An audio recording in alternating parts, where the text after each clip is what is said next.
ఈ తిరుపతి విషయంలో జనసేననే బాధ్యత చేయాలని చెప్పి చూస్తున్నారు కొంతమంది అంటున్నారు. ఎందుకంటే 50 మంది జన సైనికుల్ని ఒక జనసేన నాయకుడు లోపల తీసుకెళ్లడం వల్ల ఇలా జరిగిందని చెప్పి ఒక టీడీపీ పేపర్లో టీడీపీకి సపోర్ట్ చేసే పేపర్లోనే వచ్చింది. అంటే ఈ ఘటన మొత్తానికి జనసేన మీదకు దొయ్యాలని చెప్పి చూస్తున్నారా? చంద్రబాబు నాయుడు యొక్క తత్వమే అంత అన్నమాట.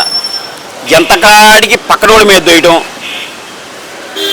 పక్కనోడి పదవులు లాక్కోవటం, రాజకీయ సంసార వ్యభిచారం చేయటం, అందరం ఎక్కటం, తన మీద సింపతి ప్రకటించుకోవటం.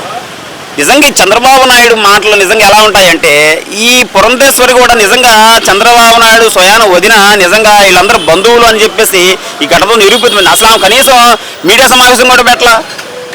పత్రికా ముఖంగా వచ్చి మాట్లాడాలి కదా, నువ్వు బీజేపీ అధ్యక్షురాలు కదా, నువ్వు మాట్లాడాలి కదా. అమ్మ తల్లి, మీరందరూ కలిసే కదమ్మా పోటీ చేసింది.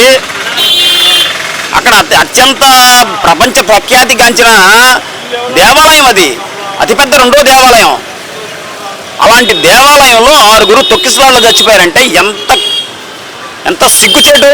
కనీసం ఏమైనా స్పందించిందా అంటే స్పందించరా? 6 చచ్చిపోతే స్పందించరా? ఈ స్వామీజీలందరూ ఏమైపోయారు? మనం విజయవాడలో ఒక సభ పెట్టారు, ఏదో సనాతన ధర్మానికి సంబంధించిన ఒక సభ కూడా పెట్టారు. ఆ సభకు వచ్చిన ఈ పీఠాధిపతులు, మఠాధిపతులు, స్వామీజీలు, బాబాలు వీళ్ళందరూ ఏమైపోయారు? ఈ ఘటన గురించి ఎవరు మాట్లాడరా? అదేంటి కుండలో పెట్టి మోదేసేస్తున్నారని నాకు అర్థం కావట్లా. అసలు 6 చచ్చిపోయారు. అరే దానికేమో అక్కడ కానిస్టేబుల్ని సస్పెండ్ చేస్తాము, డిఎస్పీని సస్పెండ్ చేస్తామంటాడు. ఏంటి బిఆర్ నాయుడు ఎందుకు సస్పెండ్ చేయరు? అసలు బిఆర్ నాయుడుని ఎందుకు సస్పెండ్ చేయరు? అసలు ఆయన ఎందుకు తీశారు? అసలు ఆ బోర్డుని ఎందుకు రద్దు చేయరు? ఏంటి మీ లోకం అంటే ఏమన్నా మీ తప్పులు ఏమన్నా చంద్రబాబు నాయుడు తప్పులు ఏమన్నా బయట పెడతాడని చెప్పేసి బిఆర్ నాయుడుని భయపడుతున్నాడు చంద్రబాబు నాయుడు? పవన్ కళ్యాణ్ చెప్పినట్టు క్షమాపణ చెప్పొచ్చు కదా, బహిరంగ క్షమాపణ చెప్పాలి కదా.